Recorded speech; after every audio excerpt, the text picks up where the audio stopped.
Pilipino. Magandang Pilipinas, ito ang bayan ko. May sariling wikang Pilipino na siyang nagbubuklod sa sambayanan ko. Wikang Pilipino ay wikang panlahat, ang ilaw at lakas ng ating landas sa pagkakaisa na ipapahayag.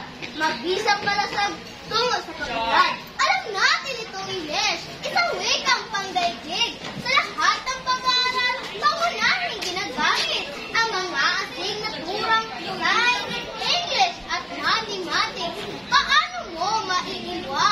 Di malirip, di maisip. Ang bagong alfabeto, hindi mo ba napapansin? Ang dating abakada, yun ay ibisihin na. May computer, may internet, may Facebook at Google Plus na. Ito'y mga pagbabagong wikang Ingles ang simula. Alam natin sa ating mundo, marami ng pagbabago. Makabagang teknolohiya, patuloy sa pag-asenso. Mentalidad na kolonyal, layuan ang pasimuno, ngunit naghirap pa rin ang maraming Pilipino. Sariling wika ay salamin nitong ating pagkatao.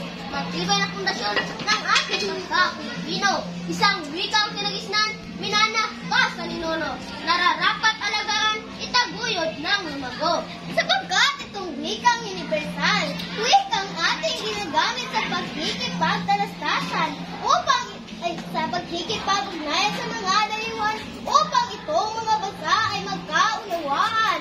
Kahit hindi ka nakatapos sa iyong pag-aaral, kung mahusay ka mag-Ingles, sa call center ka mag-apply, siguradong matatanggap at kikita rin ka agad. Kaya nga lang mga dayuhang makikulit, kausap mo sa magdamag. Mahal kong katunggali, nakapwa ko Pilipino.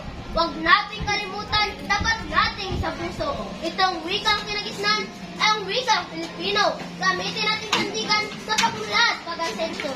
Hindi ko nalilimot na ako ay Pilipino. Mahalaga rin ang Ingles at yan ay nababatid mo. Lalo na kung may balak ka sa ibang bansa ay patungo. Ang wikang pangdaigdig ay dapat pag-aralan mo. Tama na!